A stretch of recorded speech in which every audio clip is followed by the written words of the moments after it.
those of us that understand are blessed to know that the Lord cannot let us down. He will go before us. Today I am very happy to be here. Happy Sabbath, everyone. May God be praised for camp meeting. May God be praised for you being a youth. May God be praised because he is worthy. He is the Lord of Lords and he enables us to be where we are. We never cease to say thank you to him for who he is. This week and last week, we talked about God having our back. God has our back in our needs. And as youth, you normally have several needs, big needs, great needs. Sometimes they look like petty needs, but the Lord has got our needs. We also learned that in the process of wanting our needs, sometimes we carry a lot of baggage. The baggage that comes sometimes not of our own make, but of the circumstances and the environments within which we live. Sometimes we've gone through sometimes we've got low esteem, our relationships are bad. Sometimes we are poor, we can't afford a lot of things. Sometimes we just have put ourselves into trouble by coping badly in using drugs, going in pornography. All those are baggage. And that baggage, we know that God has got our back in it. He has made a provision that he can actually take care of it if we let all those burdens be lifted at Calvary. And then yesterday we talked about the Lord being in our relationships. He is a God that does not love loneliness. He says it is not good. And he is the author of relationships. He has also given us a blueprint on how we can have those relationships. But now he's also telling us that there are things we should avoid in those relationships. Those of you that missed last night's presentation, maybe you can have a recording and see that God has got our back in relationships. They don't drop out of the blue. The Lord is with us.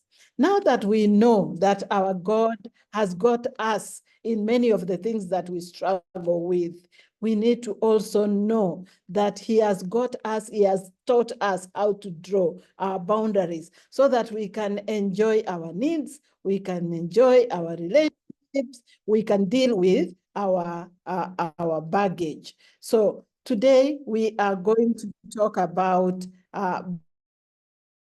boundaries,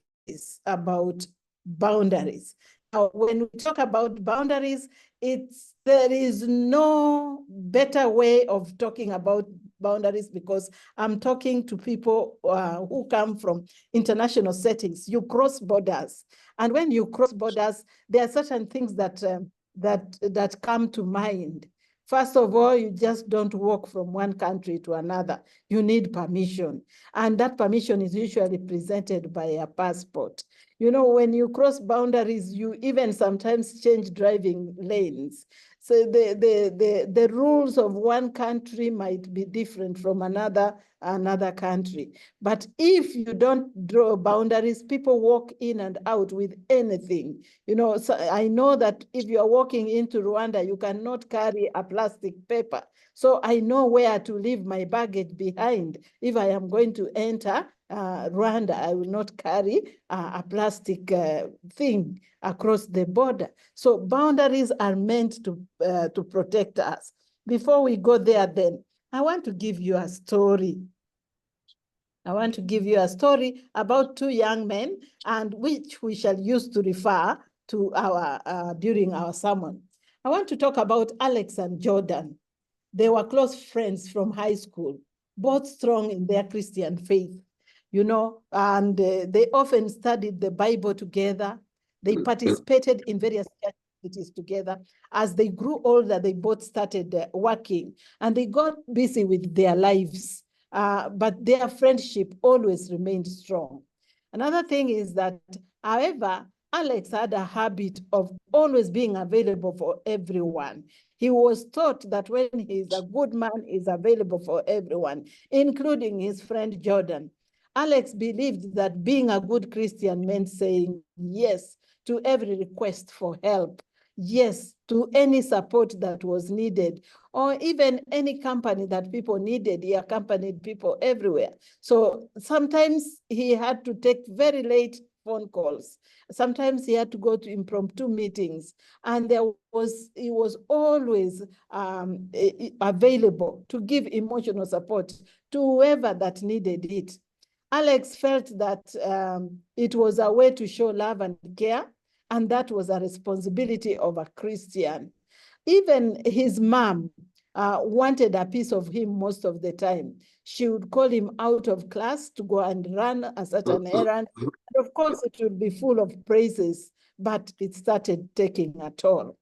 Now, Jordan, on the other hand, struggled with personal issues, okay? His girlfriend was quite insecure and constantly needed attention and more money than he would afford. So he leaned on Alex, okay, for support because he felt his girlfriend had done him a favor to choose him and not the other boys in the church. You know, he felt she was so good that picking him was a favor compared to the many other boys in the church. So while Alex was more than willing to help, it became increasingly challenging to manage work, to manage personal time, to manage all the commitments, and even to give Jordan some little money, sometimes to even go and help with the quarrels that they had whenever they did not agree. So Alex never said no, fearing that setting boundaries would be unkind of him as a Christian. So over time, Alex began to feel exhausted and resentful. There was little time for personal rest, okay, for spiritual growth, or even just to unwind, because every time anybody wanted help, Alex was available. So the constant availability made him feel like he was becoming a burden, and he was so overwhelmed, a burden to himself. So the quality of help Alex was giving began to be little. And especially when it came to his friend Jordan, he was not even ready to receive a call from Jordan. Okay, his mom and others started to feel like he was not being the nice boy that he was, and they started telling him how he had changed. So one day, Alex reached a breaking point, okay, after another night, another call by a certain person. And he said he couldn't sleep and he was deeply troubled. It was then that he realized that his constant availability wasn't sustainable. And he started to find out ways in which he was going to have to be to try as much as possible and to become less available for other people, and so that he could become a better person for the community that he lived in, despite the fact that they had made him feel like he's the best of the people. What are we talking here? We are talking boundaries. We are talking about being able to tell when you should stop and know that people will always have an idea about what you should be doing. They will always tell you how much, they will always know how much money you have. They will always know what you are saying and where you are going. And they always want a piece of you all the time if you allow them. So it is time to pause and talk. Remember that we as human beings are takers, and takers baskets never fill. So if we don't know that those baskets never fill, we will bend backwards and forwards and sideways, and we will never be able to reach the bottom of those baskets. So let's be aware of that as children of God. Okay? Now, if we go to the Bible, the book of Mark, chapter 6, verse 30 and 31, and where Jesus tells the people to come aside and rest a while. What was going on? It was a very busy week, I could say. John the Baptist has been killed. Jesus had worked so hard, and then a lot of miracles had been done, and the disciples had been given power, and they had gone and preached. Okay, and when Jesus came, they were eager to tell him what they had done from the busy day that they had, and Jesus told them, "Come aside, rest a while." Why did Jesus say that? That is one way of talking boundaries.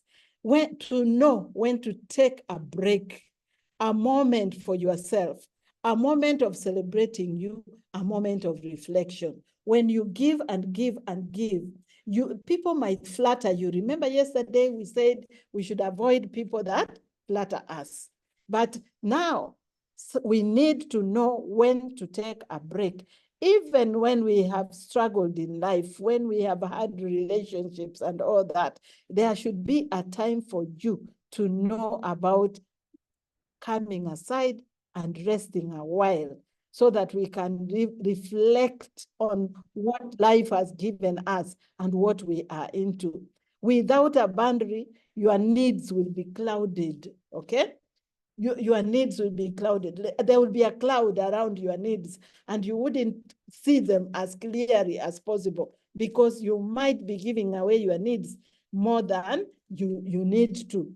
Okay? Your baggage will become very huge, just like Alex's. It will become so huge that you will reach a point where you can't sleep, you can't do so many things, and your relationship will be compromised. Remember that Alex and Jordan were very good friends, but because they did not know how to draw boundaries around each other, they were now beginning to exhaust each other, and their relationship got compromised. Now, what about your other intimate relationships that you have with your mother, with your father, with your friends, with your brothers and sisters? Boundaries are for you against everyone else. So then, what happens when boundaries are not respected in relationships? We are going to define them first, later. When boundaries are not respected in relationships, a lot of things happen. If you notice from the story, there is a lot of discomfort, whereby stress, anxiety, fear, and sometimes guilt comes in. What did you see Alex do?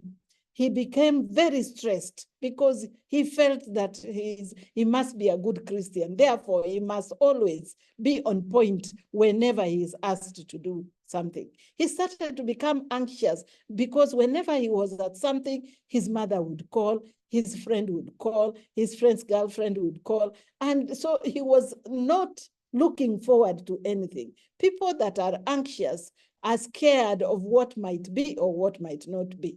Then he had all these fears, and he could also feel guilty if he has not gone out of his way to do things. When boundaries are not respected in a relationship, the consequences are that you are disadvantaged as a person. You are underappreciated because people think that is you. You are manipulated. They praise you because of what you can do and nothing else. You are taken advantage of.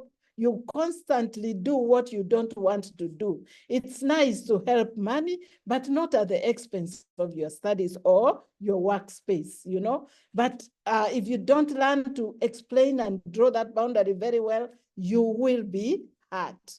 You can be disempowered when you don't know how to draw. What do I mean by being disempowered?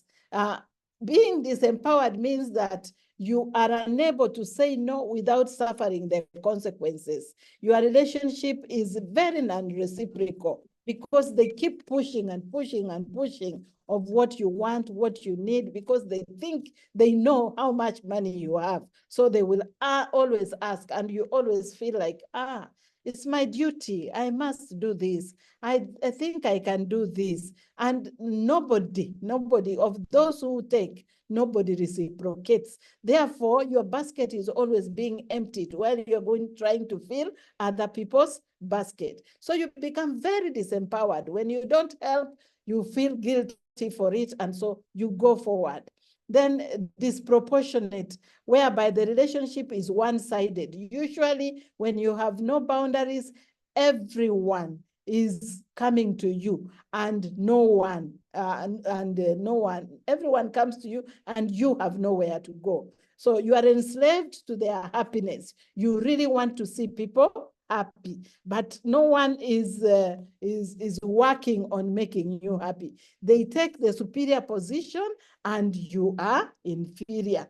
In fact, the book of Proverbs 25, verse 28 says, whoever has no rule over his own spirit is like a city broken down without walls. Those days, cities were made with walls, such that enemies and animals would not come in to devour the people in the community. So if you don't have boundaries around yourself, you are like a city broken down. Anyone can come in, walk all over you, and walk out. And they come from all directions. You are not protected, and you lay bare. Eventually, you are the loser. Most of the time, we as Christians hide behind the fact that, you know what? God has told us to be kind. We hide behind all this, but what is happening is that we are allowing a lot of pressure on us to the level that we might fail in our Christian journey. Can you remember somebody who did not have boundaries in life? You remember Moses, before he met his father, he was doing everything, trying to do everything for the Israelites, until his father-in-law told him, no, sit the people in groups and elect leaders over them, and then they can be accountable to you. So when we do everything ourselves for others in the name of God, sometimes we can overwhelm, and we might make mistakes, and it might hinder our journey into heaven. Now, speaking to young people, when we don't have boundaries, we can sin against ourselves, and we can sin against others without even thinking, because we think that it is the best way that Christians can live. So maybe I've spoken so much about boundaries, and people are wondering, so what are these things called boundaries? I will have a definition that is from the dictionary, and they say it is an imaginary line that separates me from you.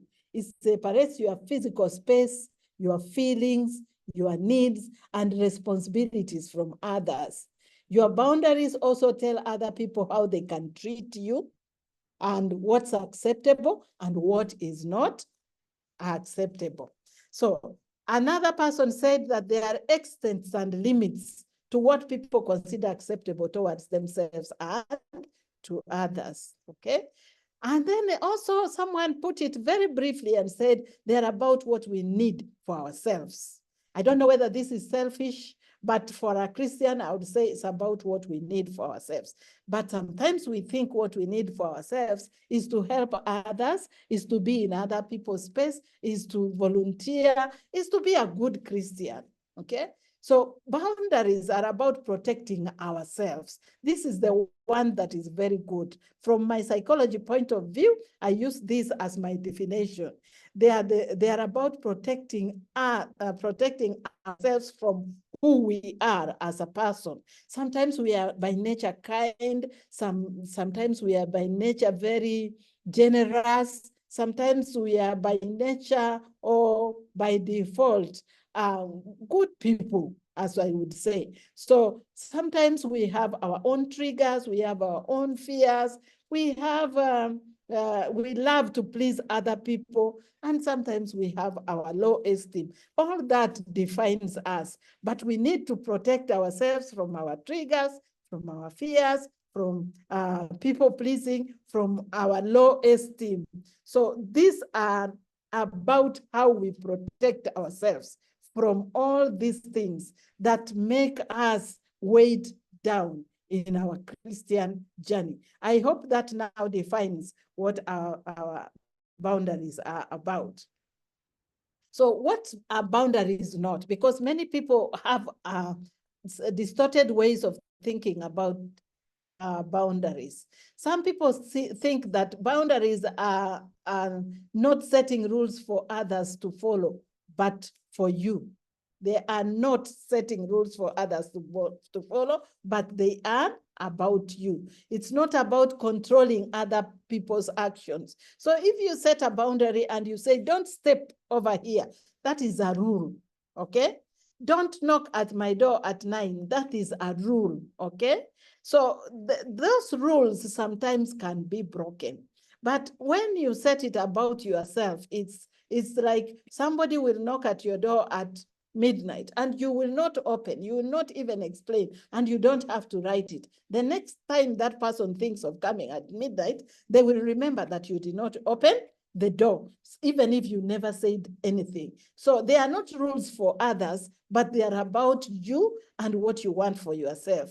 They are not about rigidity and arrogance. Sometimes people say, I know my boundaries. I don't do this. I don't do that. No, they are not about rigidity. It's just a genuine communication of what is acceptable and what is not acceptable against you, acceptable for you. So then if we know what boundaries are, why is it difficult to set boundaries? All of us, most of us have had a lot of difficulty setting boundaries around ourselves. Why is it so difficult? It's difficult to set, especially with people we love. You know, when we love people, we don't want to say no. You know, it's I as a mother, I know that sometimes when my children were growing up and they were asking for chocolates and biscuits and all that, I would be torn between loving them and buying the chocolates and the biscuits for them because I knew what it was. Because I loved them and I saw my neighbors and all this buying their own children and lots of soda. And then I had to say, no, there will be no soda in their house. They will testify to this, that, you know, I never bought them soda. They always blame me for that. So, but when we love people, it's very difficult to draw boundaries. We want to give them some amount of concession into our lives.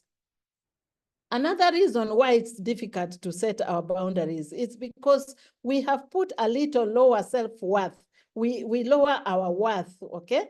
We are not used to being treated with respect, especially when you are in Africa, when you are a woman, when you are a child, a youth, you know, chances are people do not treat you with the respect that you deserve. So they will tell you, wake up in the middle of the night, go and sleep somewhere else because we have had a visitor. So we allow it over and over. So you go out of your way not to make people feel uncomfortable because we are not used to being treated very well and we take it as the right thing to do.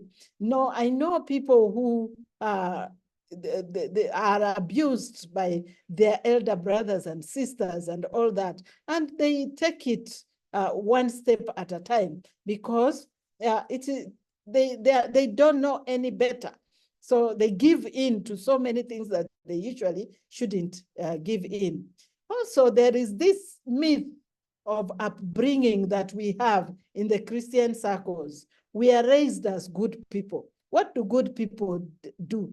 Good people never say no. Good people are always available, just like Alex. Good people give.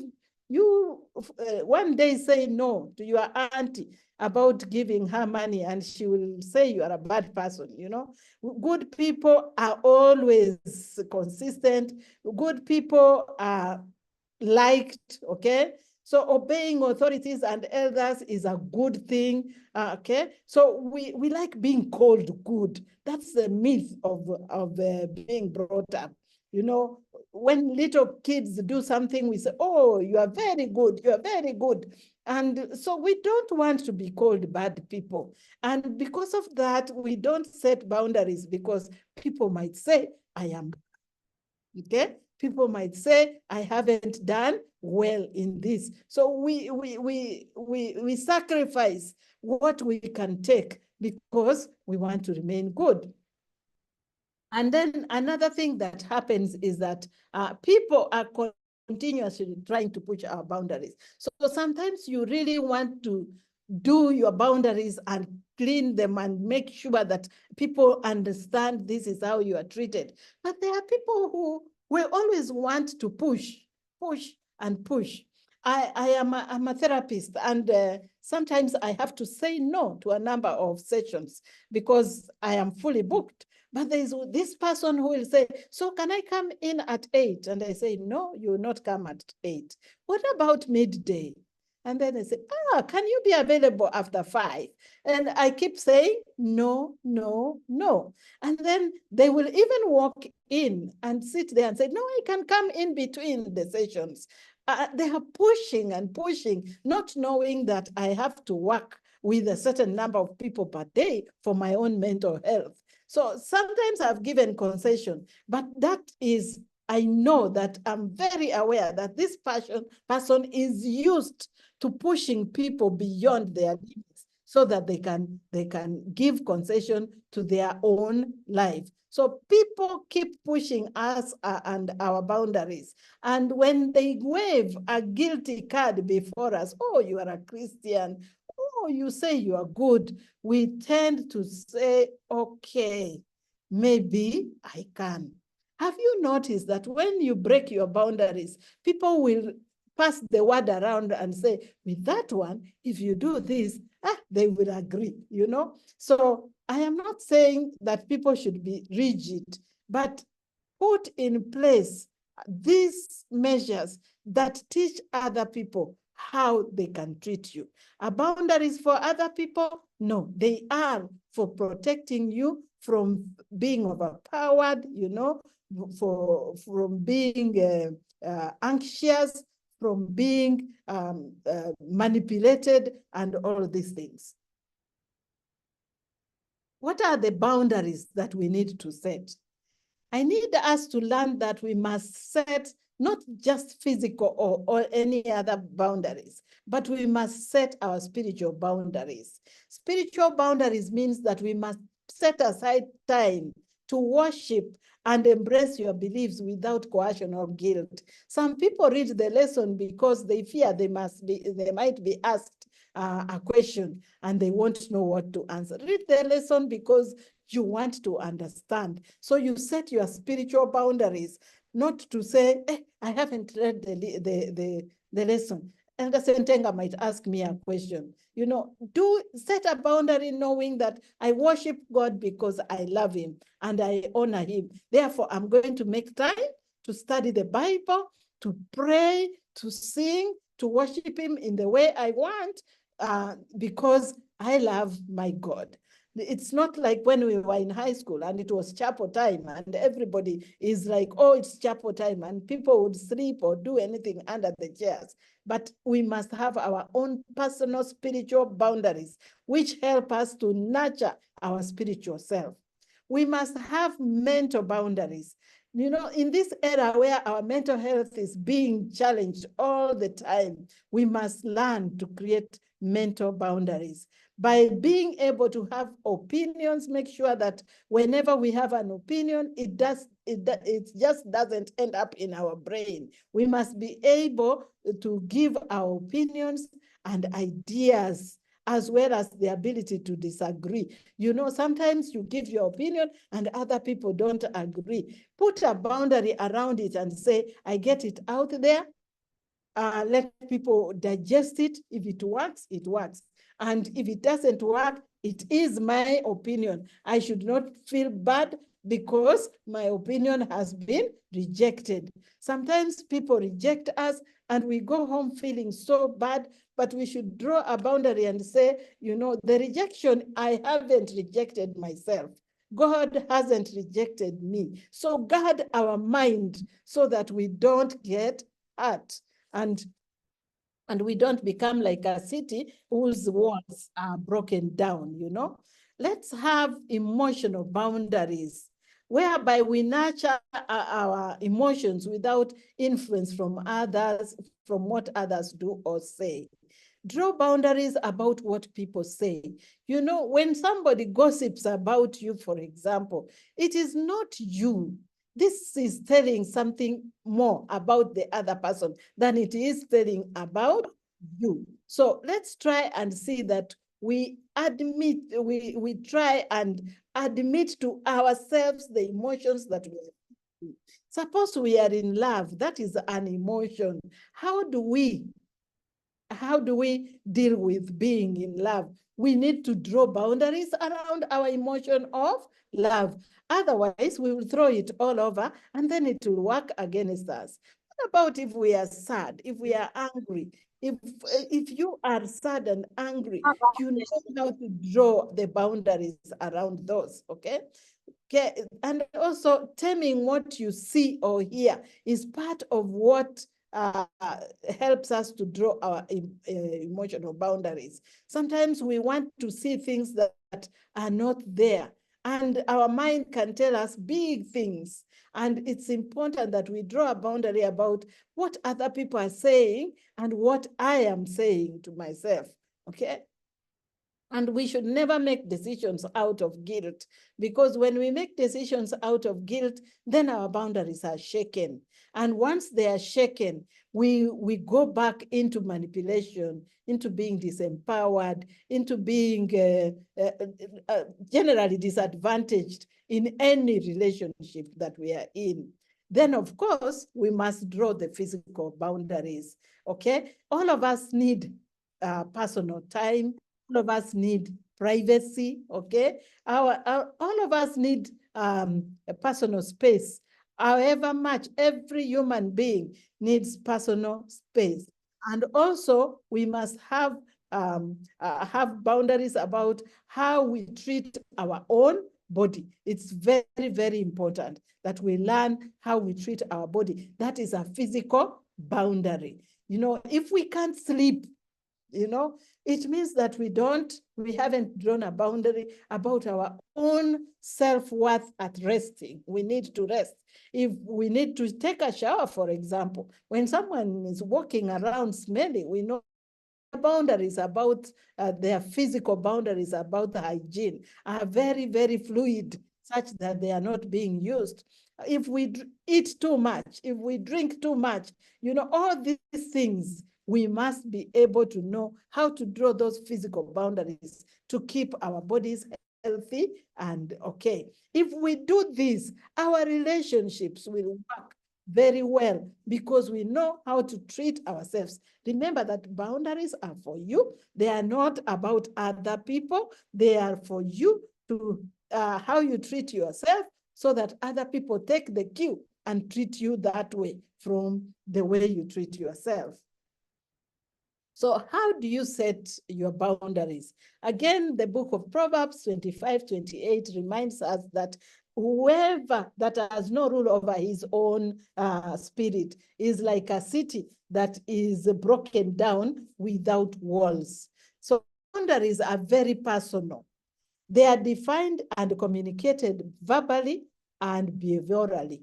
What do I say? You will not start telling people, this is my boundary. I have drawn it like this from today and all that. They are personal. They are yours. They are personal. No one will draw them for you. If you expect that somebody will draw personal boundaries for you, that you will break, because people will draw according to their preferences. They will take what they think they like and leave you with what they think they don't like.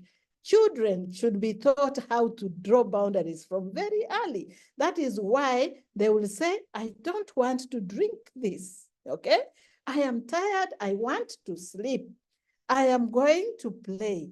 This is my friend, and this one is not my friend. That is early drawing of boundaries. So let us communicate what we want other people to do for us, both verbally, when you say, I will not be attending a meeting after midnight. And people will know you by the fact that you are not available at midnight, but also in the way you behave. If you say you will not be attending meetings after midnight, but you are seen walking around after midnight, then your behavior is being very inconsistent, okay? So if you are going to set your boundaries, what will you do? You need to ask yourself what the boundary is protecting you from. Is it protecting you from your low esteem? Is it protecting you from people pleasing? Is it protecting you from your poor time management? You know, what is this boundary going to protect you from? Every country has its own boundaries, and it protects their people from a lot of things which occur in another country. Let's imagine that last week people were having a lot of demonstrations in Kenya. If Uganda didn't have a boundary, maybe people would just walk in and settle in whatever town they want.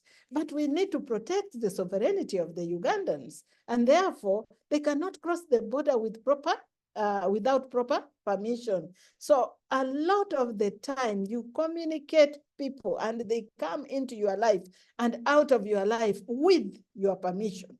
If you don't give people permission to do certain things, they need to learn to respect it. So ask yourself, is it your fears?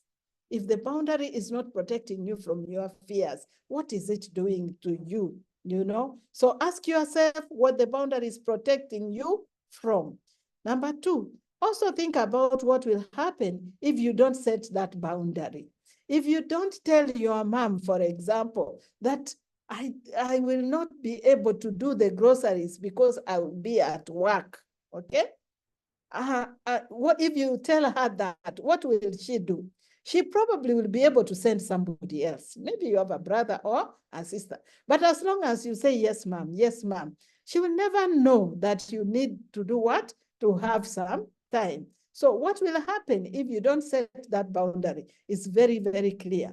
Then if you want to try out certain things, certain boundaries in your life, expose yourself to low doses of boundary setting and then allow them to grow.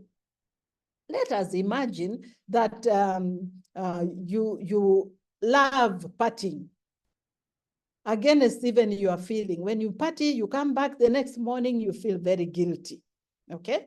So what will you do? You'll say, no, on Monday and Wednesday, I will not go. And see what your friends say. Of course, the first day they'll say, oh, you missed. But if you do that for 3 weeks consecutive, they will learn not to call you or even to give you information on what you are missing out. Then add Wednesday and then add Thursday, and you say, you know what, I really don't think I want to party anymore. And they'll say, we saw it coming. But if you expose yourself to 1 week, you have set your boundaries and they're very clear, the chances of breaking them is going to be high. So try and expose yourself to low doses of boundary setting and then allow them to grow from within you. Then another thing is that all of us need mentors, all of us need advisors, counselors to help us to identify and set our boundaries. So admire people that you can see are setting their boundaries successfully, and then go to them and ask how they did it, and how they have benefited. Everyone needs someone to hold their hand so that they can manage to do what they can. So if you live or work with people who draw boundaries very well, ask them how they do it, and they will give you wise ways in which they do it. Another thing is, as you draw your boundaries, you will notice that people will start telling you, you have changed. Oh, these days you don't volunteer as much as you used to, and all that. Normalize it.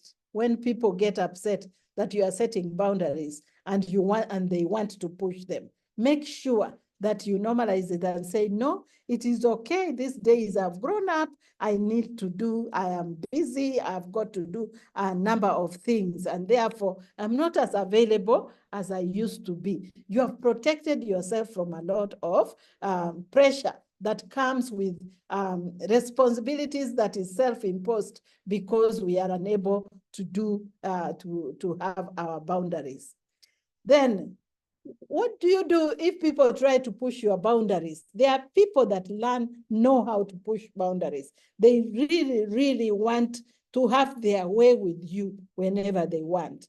One thing that you must always do is be consistent and calm, okay? They are your boundaries. They are not the other person's boundaries. You possess them. Therefore, you own them, and no one has a right to push them around. Therefore, be calm, but stay as consistent as you can. You remember when they had the story of the camel? The camel asked a young man that was inside a tent, oh, it is so cold and windy out here. May I put my nose? And the person said, okay, you put the nose. Oh, now may I put my head? And then after a few minutes, it was like, oh, it's so warm in here. My neck would do better. And the young person would say, okay, maybe, but your neck is long. No, you put it in. And before he would even say or think of anything, the camel wanted to put the whole of his back and the whole of his hind legs into the tent. Remember, it is a human tent, a small one. What could have happened? He put the whole body, and the whole tent plus the young man were hurt. So be calm, be consistent, refuse. Don't allow people to push even small bits of your boundaries. Then be confident, because each boundary ensures that you can live in a way that you respect yourself and others, okay? Be confident about setting certain boundaries. I'm talking to young people. There is this push that everyone must be sexually active against what the Lord your God has told you. And some people that are outliers, they are not like the rest, are looked upon as odd, they're laughed at, and they are made fun of. I would like to give you a word of encouragement that when people are trying to push your boundaries that way, be confident, because this is ensuring that you can live in a way that you have respected yourself and you have respected other people. And a third way to deal with people who are trying to push your boundaries is not to apologize for setting up a boundary, because your needs are very valid to you. Remember yesterday we talked about loving yourself, loving your neighbor as you love yourself. If you love yourself, you give yourself needs. And those needs are usually valid and they are good. They are not bad needs, because you are a child of God. So do not apologize for setting a boundary because you want some need to be fulfilled in your life. So if a person continuously pushes your boundary, there are other people who will never acknowledge that you have drawn your boundary, whether you communicate it verbally or behaviorally. Even when you move from where they are, they still want to continuously push you so that they can see how far they can do it. It is time to reevaluate that kind of relationship, because the person is communicating that they have totally no respect for you and what you stand for, and they want to make you abandon your own values for their own values. So reevaluate that relationship. Another thing you can do is remind yourself that no is an okay word to use, even if the other person is upset. No is an okay word to use, even if the other person is upset. Matthew 5 verse 37 tells us that let your no be no and your yes be yes. And I would love you to read that verse later on and see that even Jesus Christ in his own way was telling people to draw their own boundaries, okay? So what are the benefits of setting boundaries? The benefits of setting your boundaries. If we go back to the story that we studied, we talked about at the beginning, Alex and Jordan, okay? We noticed that when Alex was ready to say no, a lot of time he was being defined by other.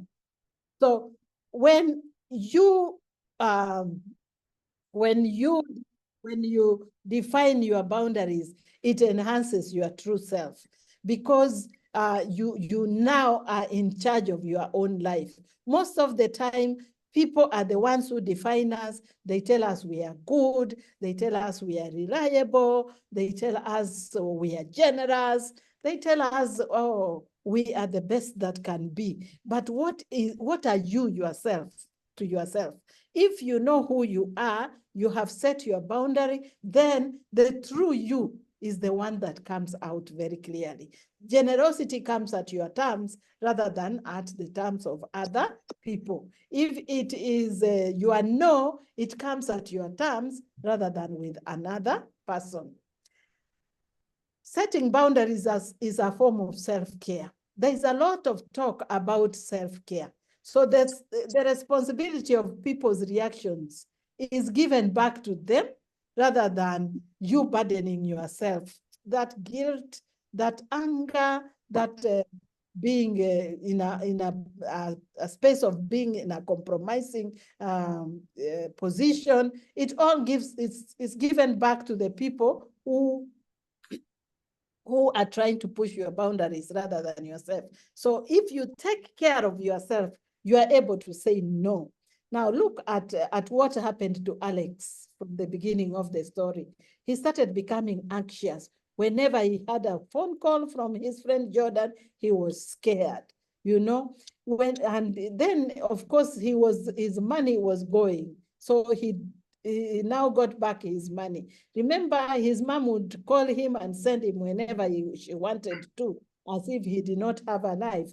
Now he was able to get a little time to even sleep, a little time to pray. He was able to get some little time to even rest, you know, so that not everyone was calling him for every duty at church.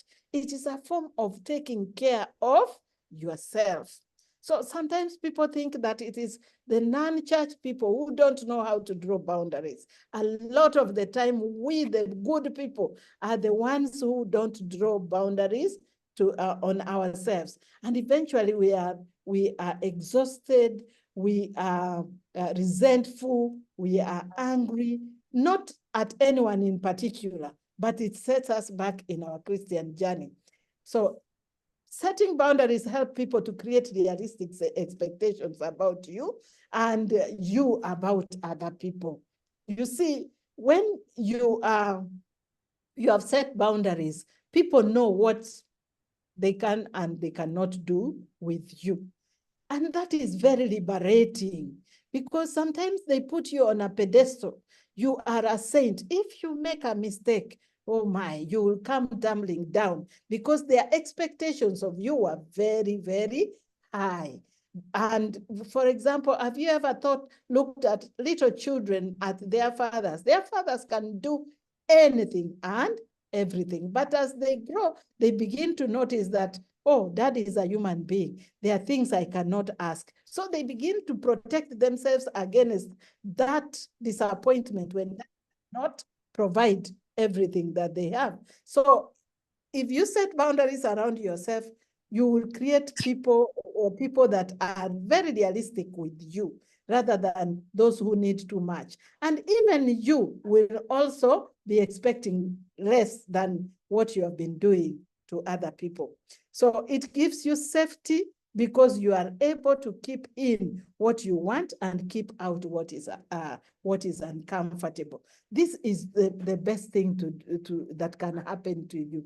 Brothers and sisters, the key verse we read today tells us that when you have the boundaries, when you have the lines that are drawn around you, you keep your inheritance. What is your inheritance?